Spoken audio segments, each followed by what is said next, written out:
Right. All right. Wow. Says we're streaming.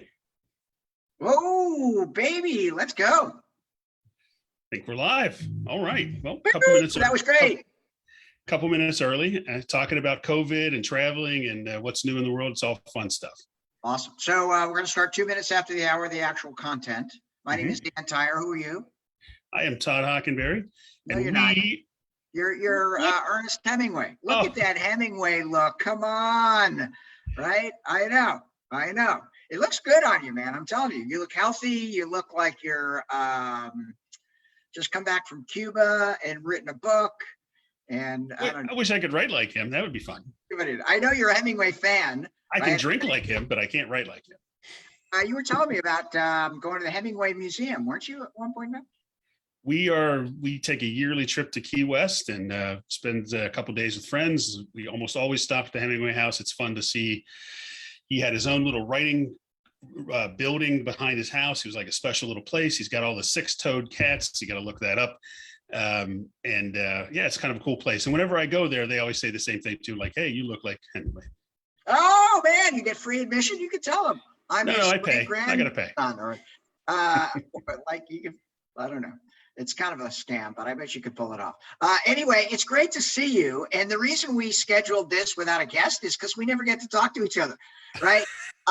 Your next life, you could be a great podcaster, right? Because you ask very interesting questions, right? They're always prepared in advance, right? But they always take a side turn, which I'm going to take a little bit of responsibility for. But you listen. You are appropriately provocative to say, well, what about this? What about this? And we've had the greatest guests this year. Oh, my goodness. And we're going to tease our next guest. We're not going to tease our next guest, but we're going to tease our next guest, right, at the end and tell everybody who it is because we're super excited about him, right? We've had good diversity. We had Joe Conrath on. We had Mike Ewing on. We had Donica, oh my goodness, from Politico. Politico, yeah. I got her name right too, right? Amazing. She's always so thoughtful about the inbound organization at the executive level, which we get pinged about like all the time. How do we get started, right? We got some really good data and facts as it relates to how inbound fits in the 2021 cycle. So we're going to start in 2 minutes after the hour. Isn't that what we just Before we start, I'm going to interrupt. You are always complimenting me, and I take it, and I thank you, and you're wonderful. But it's my turn. I'm going to brag on you for a little bit. You need to be quiet and let me talk about you. Okay, I know this is going to be hard. What most people don't know is how busy this man is. This man is booked solid all day. He even told me he's down to 7-minute appointments, so he can squeeze even more appointments in with people. And his goal in life is to make the world a better place, right?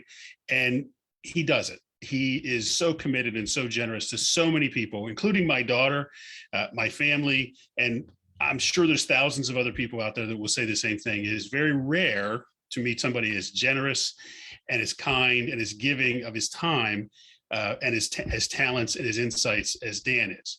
I have been immeasurably improved as a human being, grown as a person because of my 10+ year relationship with Dan. And especially the last 4 years, really, since we worked on the book together, it's been one of the honors of my life to be able to spend this much time with you and create content and hopefully value for an audience with somebody as talented and special as you. So I genuinely value this time, and I'm excited about spending the next 45 minutes just you and I talking about whatever we want to talk about. All right, screw guests for the end of the year, right? We're going to do that all the time. Did we record that? That better be recorded. Oh my! I'm going to send that to Amy when we're done. Okay, call my kids and tell them that. That's so nice of you to say that. I am busy. I love being busy, right? I'm trying to do the most good for the universe, right? I'm at people's service, and occasionally people take me up on that. In your case, right, we should actually spend 5 minutes talking about how the book started, right? Because we have known each other for 10 years. I think I remember it was Irvine, California. I remember it was Association of Tool and Die people. And explain to our listeners who may not be manufacturing industrial what tool and die is.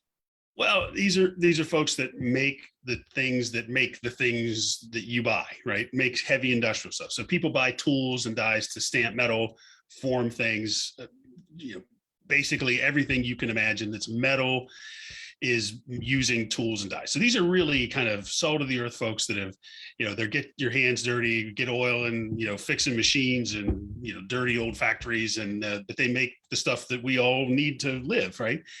And they had an annual meeting in Irvine, California. You and I were both speaking. So it was great. We were both in the same place at the same time. So we decided to have breakfast and just catch up. So Dan, being Dan, asked me, "What are you doing? What are you working on?" And I said, I'm spending a lot of time, expanding the ideas of inbound to the entire companies of the people that I consult with, because the ideas are relevant to everybody in the business and it's not just marketing anymore.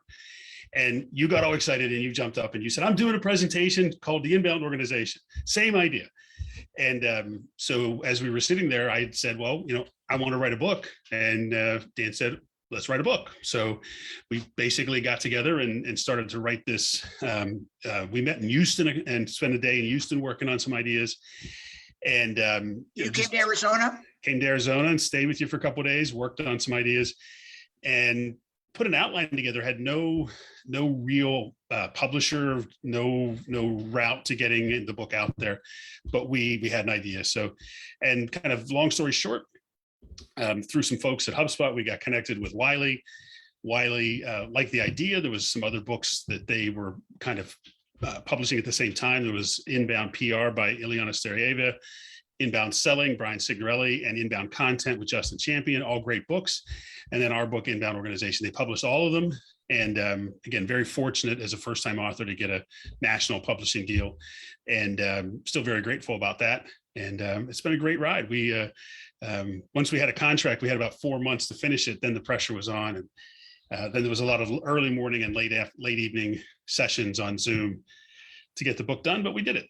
No arguments. The whole time we did it, right? It was like 10-hour days, highly stressful, like your beautiful wife, Leanne, in the background, doing all of the editing and update. It was a whole family kind of thing. I could have never done it without you.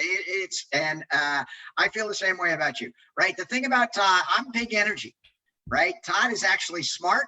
He's logical. He's like, "Hold on a second. Let's plan this out." And I'm just like halfway down the road. I'm like, "What do you mean plan it out?" He's like, "Let's understand what we need to do." And so we still get pings all the time, right? I just had to load Skype. When was the last time you were on Skype? I know. I had to load Skype, and on Skype, somebody had sent me a picture of the book and said, "Dan, right? I heard your Facebook Live podcast or whatever it is, and I bought the book in Brazil or someplace like that, someplace in South America." I'm like, "Oh my goodness, it's so much fun." And that happens a lot, right? When people discover the principles of inbound, right, as a way of leadership principles of a foundation for growing the business.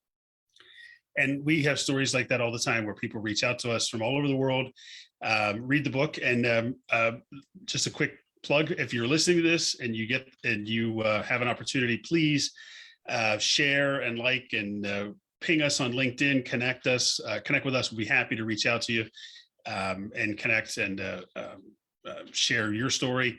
Or if you're interested in being a guest on the show, let us know. We might have you on Facebook Live. But yeah, we really appreciate the everybody who's shared the book and share the ideas, and keep it going, folks. There's still books out there. You can get them on our website, inboundorganization.com. Yeah. You can also get them on Amazon. And again, we're both very easy to find on LinkedIn. Feel free to reach out. We'd love to talk to you. Awesome. Okay, we're 7 minutes in. We haven't talked about anything yet. I got a link. Somebody asked me to say the principles of inbound. Can I just riff from page 15? Do it. Okay. The core beliefs that define an inbound organization: help first, right? It says helping others is the right thing to do, regardless of your economic self-interest. That's a quote from the book. Number 2, focus beats bandwidth, or a wide swath, right? That's relatively new, but never more pertinent than in 2021. 3, treat people like human beings. Oh, really? I'm trying to tell you, I was featured on a podcast called thesalesman.org. Have you ever heard of that? I probably have, yeah. Okay, you're going to hear a lot about it because I Okay. tried to name like Ernest Oh, Hemingway. Oh my goodness. And this guy, he's in the UK. He's got the most downloaded sales podcast on Apple, 700,000 downloads per month. I'm like, oh my goodness. Right. And we were talking about, he has done it all inbound. Right. It was amazing. He had a copy of the Inbound Organization book there. So if we start selling a lot of books, it's all up to Will. And we were talking about this focus specifically in 2021 and the reason why you have to treat people like human beings. He had read the book. He said, that car example, that was me. That car example was me. I'm like, no, that car example is everyone. But explain what the car example is, then I'll come back and do the other three. you're going to make me tell my car story. I love this story. I love hearing the car story. First of all, right, the first time you told it, I'm like, ooh, it gives like, it resonates with a lot of different people, right? This guy, Will, had a different car company, but the same thing. And on the live broadcast, he's like, so I'm never going to buy this kind of car. And I'm like, oh my goodness, right? That's the power of like social media, which is kind of interesting. All right, so what's your car story? The short version of it is, bought a car. After 3 years, something magical happens in the systems these companies, the dealers have. They start telling you that there's a high demand for your vehicle, so therefore they want you to come in and get a quote. Essentially, they're trying to churn you, right? They want you to sell your car and buy a new one and get into a new payment, and they go through this whole process. So they would call me every 30 days on the money, every 30 days. So they had a nice follow-up system. And I kept saying, I'm not going to sell my car. I'm the buy and hold persona. I'm trying to teach them. I'm like, I'm not your flip my car every 3-year guy. I keep my cars for 10, 12 years, driving for 200,000 miles. So I'm telling them all this. They're not listening. Finally, I said, look, I've told you 10 times, don't ever call me again. Put a note in your CRM that I'm not going to sell this car. And if you call me again, I will never set foot in your dealership again. I was taking my car there for service. I said, I'll go find another dealer. Sure enough, 30 days went in, they called me. And I was like, you got to be kidding me, guys. And I said, that's it. I'm done. I said, I'm going to give you negative reviews online. I'm going to take my business elsewhere. You'll never see me again. And they were like, oh, we're sorry. 10 minutes later, the manager called and said, oh, we're really sorry. We apologize for that. I'll send you a gift certificate for $50 for your next service. I said, too late. I'm out. I said, you're not listening to me. So I go to my new dealer, get my service done. It's all great. They're treating me great. So I'm sitting there and I'm bringing it in for service. I'm reading a book or whatever. I'm waiting for the car to get done. And this young lady walks over to me and says, are you Mr. Hockenberry? I said, yes. She says, did you know that there's a high demand for your vehicle? And I'd love you to talk to my manager to get a quote. We could give you a really good price. There's high demand. I was like, oh, are you kidding me? You're running the same playbook. So I told her, I'm like, please take me. I'm buy and hold. Who's the buy and hold person I can talk to? They had no idea how to do that. So long story short, right, there was no idea of a persona. They didn't follow my customer journey. They didn't pay attention to me at all. No personalization, treated me like a number, not a human, and thought that I was just in the same bucket. And the best part of the story is now everybody gets the calls for the warranty, right? Now they've added that. There's a new wrinkle to it. So not only going to try to get you to sell your car, they got the warranty thing. So everybody's getting those calls. These people just are the worst. And if you're a car dealer out there, listen, I'm begging, I'm dying. I want to have a car dealership as a client to help them fix this. You have no idea how much money you could make if you started to treat your car buyers differently. You'd be the only one doing it. Awesome. And it's not just you. You just told the story very, very well. All right. So that's not treating people like human beings. That's exactly what you said. Solve for the customer. You weren't solving for the customer. The unfortunate thing is they could have locked you in. They're like, okay, we're going to call you once every 10 years. Or are you a text person or a call person? I use that a lot, right? When I want to connect with somebody in 2021, I'm like, if I ask you that question, are you a calling person or are you a texting person? Depends on who you are. Oh, yeah. I know. For a service like that, I would almost always go text. Yeah, most people will. 95% text. Some people say, no, just call me, right? Most people, because text is a very intimate form of communications. It's a very easy way of like getting information that you can blow off or ignore if you don't need it, right? But important, you need to know what number to text or call that person. And so I do it right there. I'm like, okay, Todd, you're a text person. Let me text you right now. If you need anything, you let me know, right? That's giving you all of the control. You're now the empowered buyer. Now you have everything that you need. You get to move at your own pace. You're a smart guy, right? And if I treat you right, maybe periodically I'm like, oh yeah, you're the guy. It's just in our CRM. You're the guy who buys a car once every 10 years, right? So in 6.5 years, I want to make sure that like you pay. So solve for the customer's good. So let me jump in there for you real quick. Hold that thought. The idea of text is interesting to me because it's more intimate and it's more urgent. There's urgency to text. Email is not urgent anymore. There's so many emails. We don't care about email. I don't monitor my email anywhere near as closely as my text. But if I get a text, I'm going to look at it. So I'm going to make up a word, Dan. Textiquette, like etiquette for texting. Textiquette. Oh, baby, just made that up. Legs. Oh my goodness. That's the other thing about Todd. Every now and then he has something like that I'm like, okay, that's pretty awesome. Textiquette. So, I've never heard that. Textiquette. Okay. Hold on a second. In the public domain, and now we're going to like trademark it. Todd Hockenberry's Textiquette. Textiquette, yes. Your next book? Oh my goodness. I don't know if that's a book. It's more like a pamphlet. No, there's so much. Number one, do you text people that you don't know? Number two, what do you text them? Number three, you always, if you say stop, you should opt out. Number four, what's the professionalism of texting? How do you ask permission? Yeah, there's like a lot of chapters there. Frequency, how often you should do it, what should be in there? Should it be shortened to the point? Should it be links? Yeah. How about liking text? Do you like it when somebody just likes a text? If I send a text and I get a response and it's just to like my text, I'm like, it's like responding to an email. Thanks. That's young people, right? And they're right on board with you. You look a little bit like an old guy, but you could be like a 22-year-old because you like text. Number one, that liking thing just makes it easy. Just something that people push like automatically, that if they grew up with Gen Z, that's just what they do. But it's a very intimate form of communication because usually people don't know what your cell phone number unless you ask, right? And so there is some textiquette that everybody needs to learn. Ooh, that See, like I like GIFs. Like I love like funny animated GIFs. Like they make me laugh. Make me laugh on text. I'm good with that. Don't waste my time on text, right? Anyway, that's but texting I think is if you can get your customers where you're comfortable texting, you've now established a level of intimacy and trust that is going to elevate your communications with them above most everything else. So it's a very high level of relationship, I think, and you have to earn it and you have to respect it and not abuse it. That's right. So the full customer experience is your best sustainable competitive advantage. I forget whether Brian Halligan, the CEO of HubSpot, although now the new CEO of HubSpot, Yamini Rangan, a woman of color who is the CEO of a $1 billion software company, which makes me incredibly proud. They talked about customer experience being essential. It's not what you sell, it's how you sell it, right?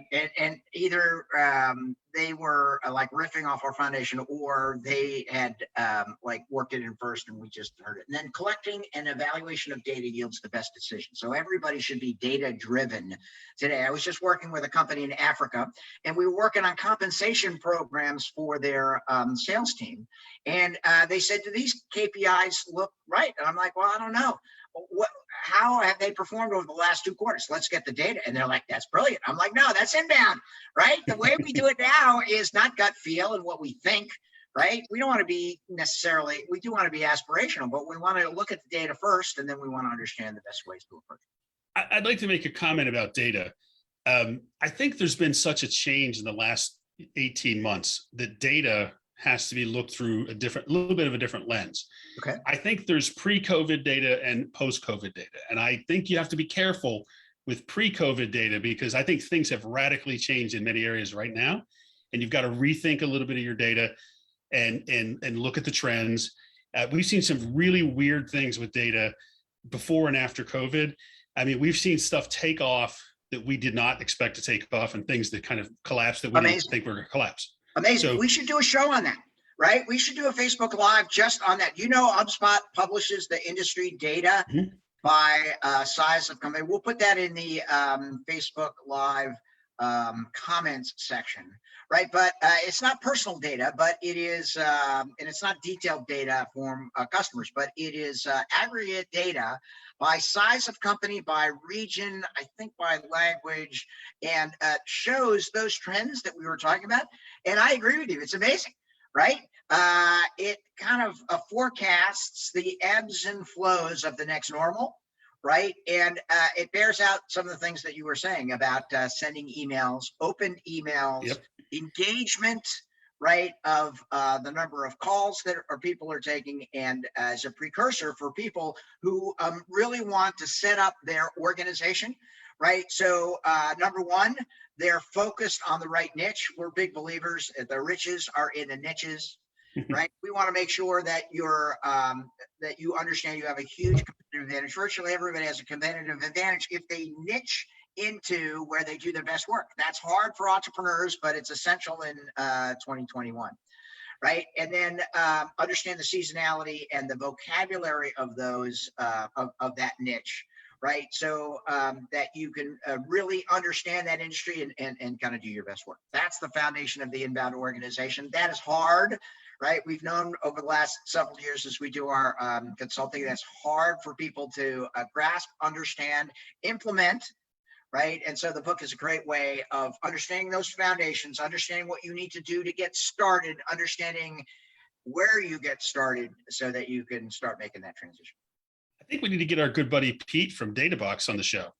Okay, but we have a good, our September guest, right? Oh, yeah. We're going to disclose at the end. But we could disclose it now, but it's kind of a teaser if we wait to the end. Well, we'll put Pete on the list for the future. Yeah, to he talk can be data. October. And what is DataBox? Let's give Pete a shout out. Yeah, DataBox is a kind of a plug-in. I would probably describe this poorly, but it's a plug-in tool to allow you to pull data from lots of different sources like Google Analytics, HubSpot, and aggregate it, put it into reports and in a format that makes it actionable. So you can surface the key data so that you can track really what's going on and be able to see it quickly. Really good tool on the top end of all the other things you have. One place to look at all your data, all your key KPIs, and be able to monitor what's going on. Yeah, so Pete tool. was always data driven, right? From the very early days, he was one of the founders or one of the early employees of HubSpot. He was always data driven. And he'd always look at me and say, what does the data say, right? And then after a 10-year illustrious HubSpot career, he jumped over as CEO of DataBox and has been growing like a weed, right? And so I'm very excited to see the manifestation of the inbound philosophy of data use applied. It integrates with HubSpot, it integrates with all the leading CRM applications, marketing applications, and that's it's a great application to help scaling companies. All right, but we wanted to talk about a little bit about customer marketing and a little bit about why that's so important. And when I brought this up, you're like, yeah, I've been doing that for a long time, which I knew, right? So you're really the expert. Are you taking on new customers now? Right? Yeah. Okay. Yeah, we're tend to be I don't want to say too selective, but we are moving towards more advising and consulting relationships. Yeah. So less doing HubSpot and doing marketing for people, more strategy, advising, coaching. And yes, we're taking on clients. Yes. Okay. Specifically manufacturing and industrial. I know you've done journalism publications, you've done biotech, you've done a variety of different things. Think about Todd, very smart, right? Think about Todd has lived inbound. And the part we want to talk about today is customer marketing. Right. And lead generation and customer acquisition, new business development gets all the headlines. Everybody's like, yeah, I want to grow. I want to grow. The problem in 2021 is if you don't retain your clients, right, it can be a little gnarly, right? Because if you're losing customers at the bottom of the boat as quickly as you're bringing in, that's not really growing better, right? And actually in 2021, it works against you because the old days, if you lost a customer, right, it was kind of bad. It was no big deal. Now, customers are very vocal on their way out, right? Have you noticed that, Todd? Yes. And they have many opportunities to share, rate, review, like, dislike, and they'll do it. So the relationship has so much value. This is customer lifetime value. Again, another thing you can measure. And I think most companies radically underestimate customer lifetime value because they don't anticipate upsells, cross sales of things they don't even have yet, things that are going to happen down the road. But if you ruin that relationship, you lose that opportunity for the next thing you innovate, the next thing you create. And it's a model that the SaaS companies really get, because if you're dealing with a subscription, you see loss of customers very quickly, right?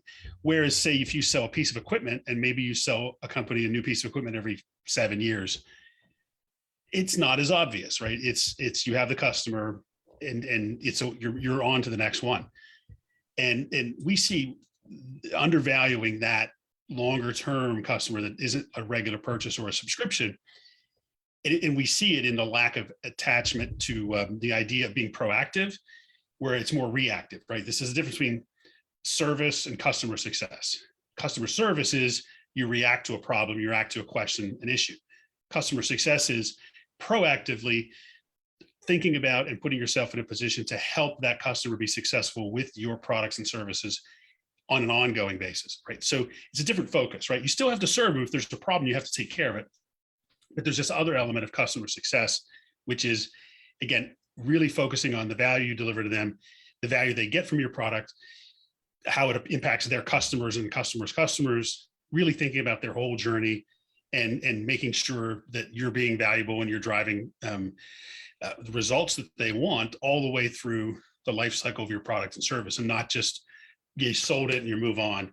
But it's really applying the ideas of inbound all the way after the sale and continuing, right? Yeah. So you're going to be helpful. You're going to share content. You're going to monitor. I was talking to some really cool people in Portugal that make equipment that is industry 4.0, which means essentially they can be connected to the equipment. They can monitor it. You can prevent them from monitoring it. So you control their access to your equipment, but they can tell you if it's a problem's coming or if it's running lower the capacity that it should, or something needs to be adjusted. They can help you monitor your machine from anywhere in the world and tell you how to adjust it to get productivity up and get quality up and prevent problems, right? Yeah. So there's now all of a sudden, I'm not just shipping you a machine, I'm connected to that machine 24/7 and can be part of your team, helping make sure you're successful, getting your jobs done, whatever they are, with my equipment. That's a whole different mindset, right? It's a whole different era. Number one, that should give a better return on investment for the purchase that you have. Number two, the onus goes back onto the manufacturer to not just manage the sales process, but manage the sales, the onboarding, and the customer relations process. Three, right, there's tons of things that you can do, right, to assist folks, unless they're using every aspect of the product. If they're a super user, right, even if they're a super user, you want to put them on stage and tell all your other users, if you want to be a super user, this is the benefit of that. That's using testimonials, right? But the key is, how can we help you extract more value by showing you parts of the product that you own, right, that we want you to use a little bit more, right, that we want to make sure that you understand this, and right, being intentional of engaging right out with me. There's a couple of levels to this. Number one, I'm a big proponent of always twice a year calling your best customers, right? And I like to call customers and thank them for their business, because they're freaked out. I'm like, this is Dan from HubSpot. And they're like, okay, Dan from HubSpot. I'm like, I'm calling to thank you for your business. And they're like, what? I'm like, you send me us money every month, and we want to thank you and tell you that we appreciate it. And they're like, oh my goodness, that's so nice. And it is, right? I'm like, has anybody ever done that before? They're like, no. I'm like, you can do it for your customers too, right? The NPS through HubSpot Service Hub, right, will help you get a tangible data point about where your customers feel about you, but also the human aspect of picking up the phone, right, and asking them. Then, right, understanding and sending is just like your car story, the right information to the right person at the right time, which is so inbound, right? And if you're a 10-year car buy persona, right, then after 5 years, you send a funny email that says only 5 years left.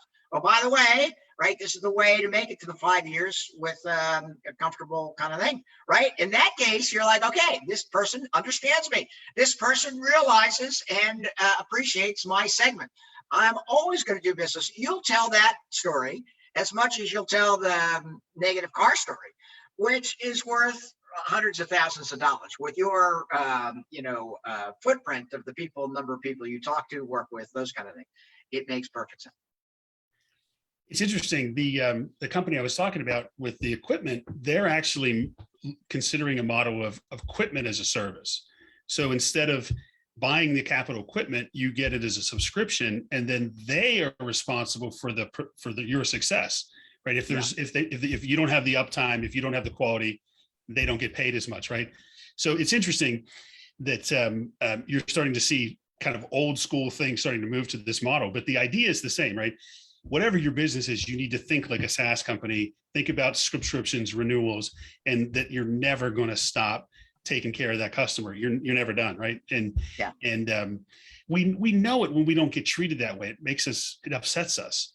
And so and it's so easy to switch right now. But I want to go back to another thing you said. You talked about the call. I think there's another really good reason right now to pick up the phone and talk to people and just listen and be empathetic. I saw a survey that said 60% of people have problems sleeping. And this number before COVID was something like 30% or 20%. So if 60% of people are not sleeping well, right? What is the impact of that for us and our relationships with them in business? They're going to be a little crankier, short-tempered, right? They're going to be stressed out. People are it's different now, right? If you're just listening, I think this is one of the most important things we can do as sellers today is just listen, be there, and try to ask questions to understand their circumstances and just be empathetic.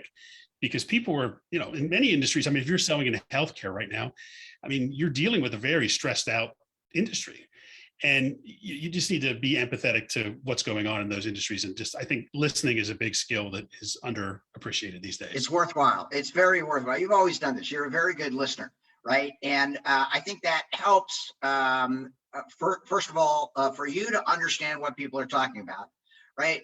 Like experience is good, but everybody's just slightly different. So listening and giving people an opportunity, right? And then we were talking about the text-to-kit, right? What I like to do when I thank people for their business, I'm like, all right, are you a text person or a call person? They go, I'm a text person, just like you did. I'm like, all right, I'm going to text you right now. What's your phone number? If there's ever an issue, you text me right back.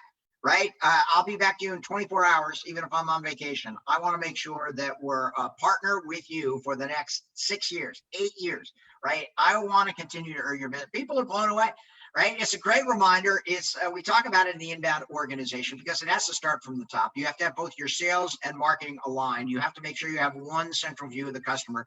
The customer success person needs to know that the salesperson knew and the onboarding person knew that you only buy a car every 10 years, right? The interactions have to be all there. So you have to have that lead or customer intelligence for every interaction, every email, right? Which the HubSpot CRM, which is free, by the way, the number one CRM for scaling businesses, is essential for that one single view of the customer. Because if you don't have that, right, there's no shot, right? Because you're going based on a playbook or a script or something like that. But you really need to have the whole collaboration, the whole relationship, the whole customer experience in place so that you can do your best work.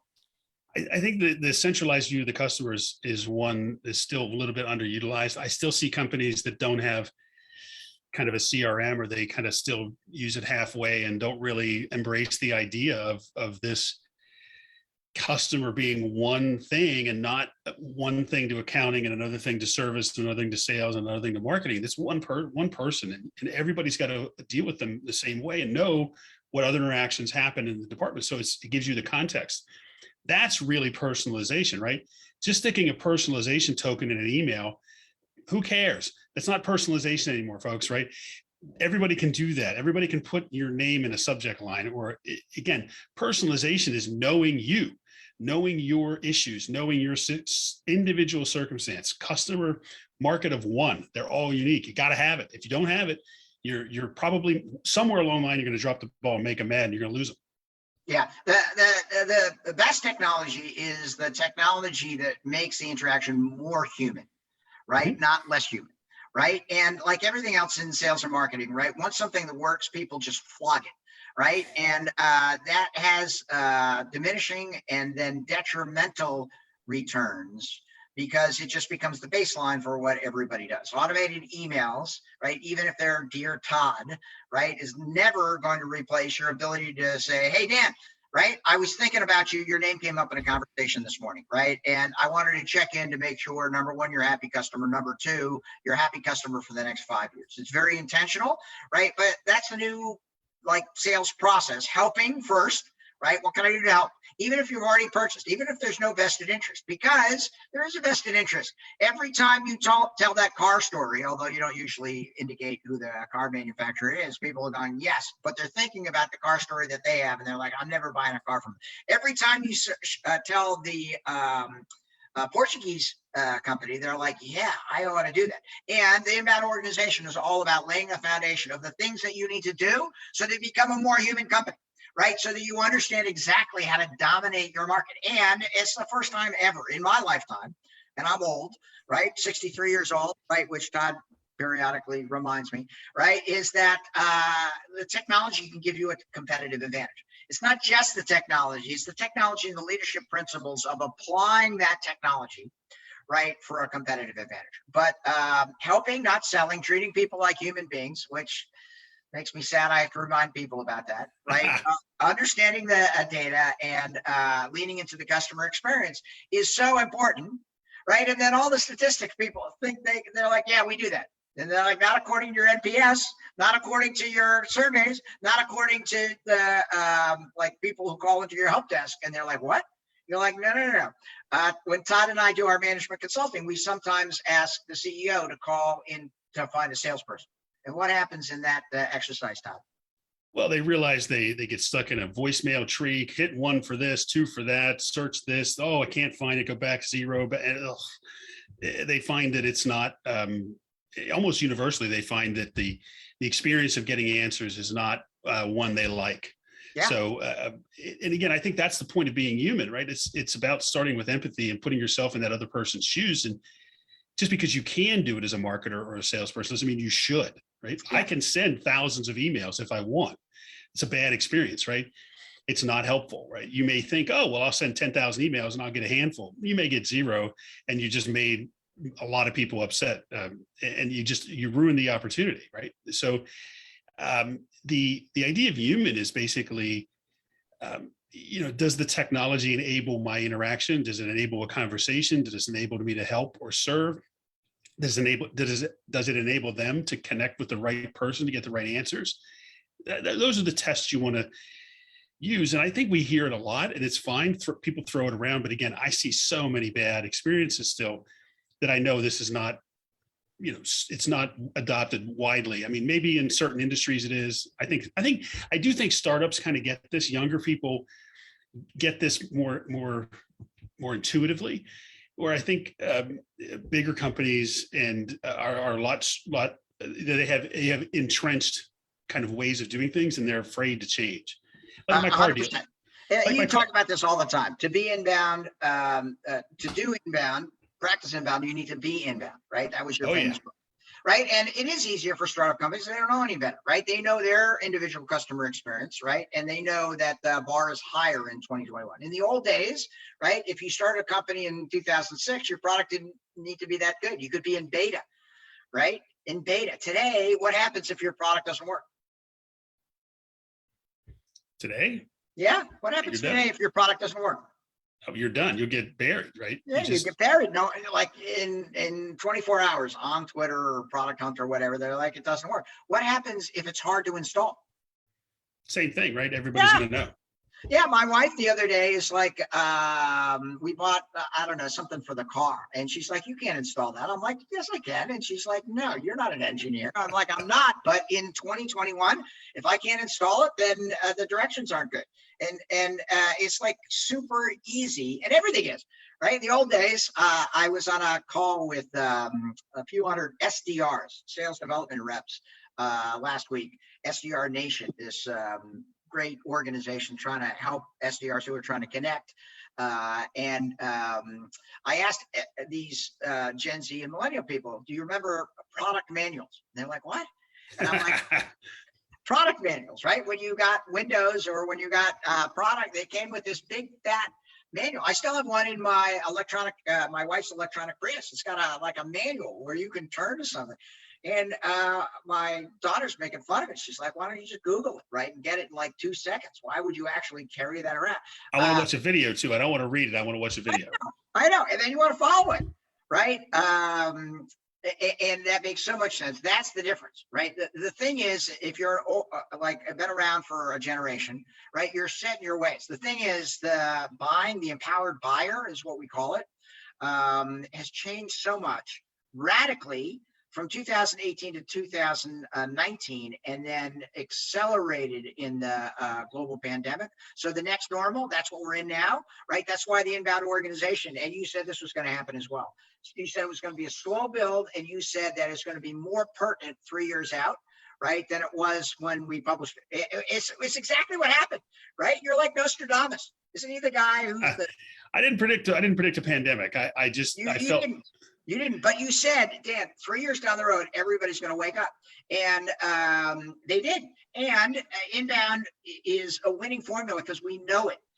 It's what everybody wants to do. It's how everybody wants to buy. The thing is, you can't be inbound in marketing and not have sales be inbound. You can't be inbound in sales and marketing and not have customer service. Mm-hmm. And I was just talking to John Kelleher the other day, chief legal counsel of HubSpot, and he's a chapter in the book. I forget which chapter, but you could super smart guy. Yeah, you could be inbound with your legal department. You could be inbound with operations. You could be inbound with IT, which is one of your hot buttons. And it's now a requirement, right? So the ability to understand the inbound philosophy, apply the leadership principles, understand exactly how to do it, starting with an assessment that's available on www.inboundorganization.com, and then following through and understanding where the weak points are, where the good points are, so that every component of your entire company is accelerating, right? So that you understand how to lean into getting the right customers, retaining the right customers, right? And making sure it's a delightful customer experience. Yeah, I appreciate you bringing up one of my favorite quotes: to do inbound, you must be inbound. And we said that years ago, but it's even more relevant now. Again, it goes back to what we talked about, right? Marketers and salespeople have opportunities to do things, right? But should you do them, right? Just because you can do them doesn't mean you should, right? So this is about the way you think, and about your character, and about your disciplines, and how you think of the world, and how you think of other people. So to me today, one of the big factors in growth is not necessarily just your systems or your tools or your marketing campaigns or even your strategy. It's, do you have people who are empathetic, that will listen, that are humble, that will learn, that will use data, that will do these things we talk about, right? It's the personal characteristics of people that is going to stand out. And companies need to have a culture that supports those people, a journey, an employee journey that allows them to kind of grow and be where they want to go. But you have to have people that have the right mindset to serve people today, because otherwise, this is where you lose the humanness, right? If your salespeople are all about just hitting the numbers and making the calls, and yes, we have to have quotas, and yes, we have to measure certain things, but if they're not human in the middle of that, if they're not really dealing with that other person as an individual, then right, you're just treating somebody as a number, and it's gonna come through, and you're not gonna win anywhere near as much as you should. So, sometimes it's not always just about doing more things, more activity. It's more about doing the right activities that again connect and build relationships. And again, this is one of the things I'm seeing with the last 18 months, that the individual characteristics and character and habits of salespeople and market people are even more important today than they ever were. And the people that practice daily being inbound, the way we call it, are the ones that are going to be more successful. Yeah. So for companies that are scaling, there's some steps to do that, right? Starting with your M spot. Define what an M spot is, Todd. It's a tool that's used to, on one page, really outline your strategy. So it includes the mission of your company or your team or your group. It's going to have your strategies, the three things or two or three things you're really focused on accomplishing. Then you're going to have your plays or your projects, the specific things you're going to do to reach those to achieve the strategies, to reach your goals. It's going to have O as omissions, which are the things you're not going to do. Really important idea here. We've got to say no to things that are maybe not quite the best or perfect or the most important. You've got to say no to things to do the things you want to do. You always have to make choices. And then T is timing, which is, again, when you're going to get it done. And on one document, you can basically outline your plan, and everybody knows their role and everybody can see it. It's a really good tool to kind of surface what you're doing and where you're going and who's supposed to do what to get there. Awesome. Yeah. So the MSpot is a HubSpot transformation designed to get thousands of employees all behind the mission, right? And you and I know when we talk to CEOs of companies and we say, all right, do you know the mission? They always know the mission. And we're like, does the people in the organization know the mission? And he's like, yeah, of course. And what happens?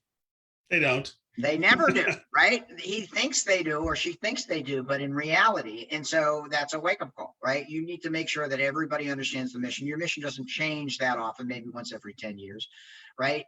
Then the S in MSpot is who you serve, right? That's like the strategy or who you serve so that everybody understands who comes first, right? There was just a great example of that with a healthcare company, right? And because they serve the patients, it was Johnson & Johnson in James Collin, Good to Great. And they were talking about the Tylenol scandal and what they would do because the response was going to cost them hundreds of millions of dollars. And because their mission was to provide healthcare to end user patients, right? They were easily able to make the decision that they would spend, regardless of what it costs, they need to take back all of the old inventory, which is a great example of an old line company, right? A huge company making the right decision, right? So this MSpot, if you want to download the format, you can right from inboundorganization.com. If you want to submit it, Todd and I'll take a look at it. We see a handful of them periodically and happy to adjust and address whether it's spot on, and then the process of deploying it throughout your organization. Now, everybody knows your mission. They know who you serve. They know the plays, just like Todd talks about. They know the targets, which is the T, and the omissions. And then you're off and running, right? Then the other thing that you said that brought to mind is my friend Hannah Fleischman, right? Who invented the employee persona. And what is an employee persona? Well, you have an ideal employee that fits your mission and that serves your customers ideally. It doesn't necessarily mean a job skill set or a college they went to or a certification they passed, but it may be these kind of disciplines and these kind of personal characteristics that we were talking about. They listen, they're empathetic. Again, so the idea is you think through who the ideal employee is for you, and that you create a specific kind of a persona for them and a journey for them. And not just hire to skills. You hire to fit for your customer, right? For the fit to achieve the MSpots and the goals. That's what you're looking for. Yeah, exactly. And so inbound recruiting is designed to create your employee persona and then start engaging sometimes 3 years before somebody's ready to look for the next job, right? And that inbound flywheel, the employee fly, easy or hard to get employees in 2021, in August of 2020? Oh, it's hard. The data that came out this week is amazing. There's 10 million plus jobs open and less than that number of people looking for jobs or unemployed. So there's open positions, and every single client we have has said or has asked us to help them find and attract new employees because they're struggling. Everybody. Yeah, same thing here. And so the companies that are mission driven are going to have a competitive advantage. The people who have an MSpot where applicants come in and say, no, this is what we stand for, right, are going to have a competitive advantage. The companies that are working as hard on the recruiting process as they are on new business development are going to have a competitive advantage, right? And all of that is defined and outlined in Inbound Organization book, right? So if you're looking for to hire the right kind of people, break through the clutter, right, you can go to Inbound Organization. We'll show you exactly how to do it. Right. And if you need extra help, just ping Todd, and we're happy to cycle in and give you our experience of exactly how to do it. Well, I think it's time to tease our next guest, Dan. All right. Well, not tease. I think it's the reveal. No. When's the next Facebook Live? I was looking at the date. It's not the first. Second Wednesday in September, which is going to be. That would be the 8th. 8th. Yes, at 12 noon Eastern Standard Time. Yep. Right. And anybody listening to this Facebook Live, go to Tufts. Right. Okay. I don't know if they're answering because I can't see, but it's a very well-known university. And the person who's responsible for their entrepreneurial center of excellence and Tufts professor for the last, 30 years is this guy, Jack Derby. And Jack is a personal friend of mine, and we interviewed him for the book, and he is a wealth of knowledge. And right, lots of the comments that we've had is, all right, I understand for the startups, like, yeah, it's easy to implement an inbound organization, but how about established businesses that have to think like that? How do we go ahead and implement where what you were talking about? There's already systems in place. We're already employees in place. They don't naturally think about this. How do we do it? And that's the questions that we're going to ask Jack. And Jack has been part of the inbound revolution for 15 years, right? He's very high visibility and has been a friend of HubSpot and a friend of mine since the inception of the company. He's had a variety of direct entrepreneur experience. He runs a client group of getting 30 CEOs together on a regular basis, which I love to participate in. And so it's interesting and fascinating. And we're going to bring Jack's wisdom to the September 8th, 12 noon Eastern Standard Time, Inbound Organization Facebook Live program. Looking forward to it as always, Dan. Thanks again. Great talking to you as always. Yeah, very good, Ernest Hemingway. I think we should keep going on that, scheme, right? Anybody has any questions on the inbound organization? If we could be of service, just go to the website, or there's places you can drop your contact information or send me an email, dtire@hubspot.com. What's your email there, Todd? It's me at toddhockenberry.com. Okay. And let's put it in the Facebook Live comments section so people can find it if they need it. Or you can find us on Facebook or on LinkedIn, right? And we are at your service. We're so excited that, first of all, we're a little early, right? But that more and more companies are embracing inbound, right? It's not always easy. This is a great Bible to have. We've had lots of companies buy 50 copies to hand out to their customers, to hand out to their employees, to hand out to their senior management team. And we're at your service any way we can make it easier for your transition. Excellent. Thanks, Dan. And thank you, everybody. Thanks for paying attention. Boo.